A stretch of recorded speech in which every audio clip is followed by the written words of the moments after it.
Exercice numéro 1. On vous demande d'écrire un programme qui simule une calculatrice. L'objectif de cet exercice est tout simplement de manipuler l'instruction switch et de la maîtriser. Comment simuler une calculatrice? Nous allons pour cela proposer à l'utilisateur un menu avec les 4 opérations de base: addition, soustraction, multiplication et division. Et il aura à choisir un chiffre pour pouvoir réaliser cette opération. Pour illustrer la faisabilité, j'ai rajouté sur le menu 2 autres lignes, 5 pour la racine carrée et 6 pour élever à la puissance. Comment faire pour afficher ce menu et réaliser un choix? Rappelez-vous, lorsque vous avez 2 cas, c'est-à-dire choisir entre 2 possibilités, on utilise une structure if. Si une expression est validée, alors on va réaliser quelque chose. Sinon, c'est-à-dire si elle est fausse, on réalise autre chose. Mais ici, nous avons plusieurs cas possibles. On utilise alors la structure switch case. On commence par inclure les bibliothèques dont on aurait besoin. Ici, stdio.h et math.h. Et puis éventuellement conio en cas où on en aurait besoin. Ensuite, j'écris le nom de la fonction, ici main, suivi de parenthèses vides bien sûr, puis du bloc où j'écrirai mon programme. Bloc, bien sûr, séparé par des accolades. Je voudrais aussi dans cet exercice vous apprendre quelques instructions et quelques astuces supplémentaires.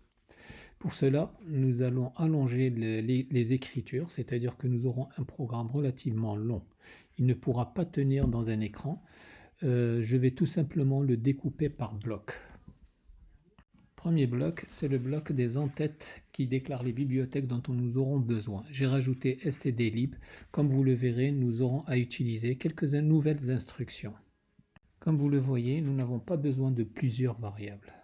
2 variables réelles, a et b, pour faire les opérations, i en entier pour l'élévation à la puissance, et puis 2 chars pour valider nos tests, oui ou non, c'est-à-dire pour recommencer une opération ou pour le choix de l'opération. Nous allons tout d'abord voir comment afficher le menu. Vous voyez que nous avons une suite de printf avec dans chaque ligne les opérations à afficher. Ensuite, on demandera à l'utilisateur de faire son choix. Vous voyez qu'on a introduit l'instruction getch qui permet de taper un caractère et de le valider en même temps. Nous avons introduit aussi l'instruction system cls qui permet d'effacer l'écran.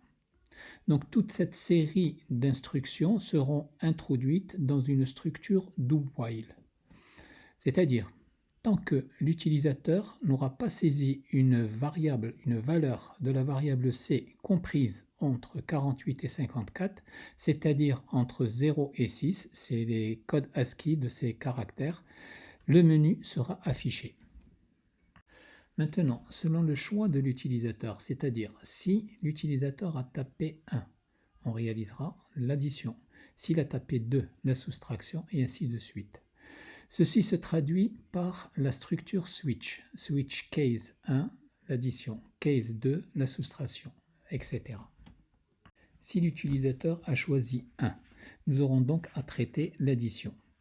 Case 1, on affiche son choix, c'est-à-dire vous avez choisi l'addition A plus B.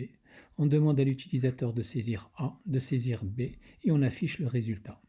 J'ai introduit aussi une nouvelle instruction system pause qui permet tout simplement d'arrêter le processus et attendre que l'utilisateur tape une touche quelconque. Il suffit maintenant de rajouter les différents blocs, case 2 pour la soustraction, 3 pour la multiplication et ainsi de suite. Vous trouverez la correction totale de tout cet exercice dans S4E1.c qui se trouve dans le dossier corrigé S4. Si maintenant on veut demander à l'utilisateur de réaliser une autre opération, il suffit d'introduire tout ce bloc à l'intérieur d'un autre bloc do while. Avec une demande, une autre opération, si l'utilisateur saisit pour la variable v, oui, il continuera. S'il choisit non, petit n ou grand n, il sortira du programme. N'hésitez pas à nous contacter si vous ne comprenez pas quelque chose. Bon courage.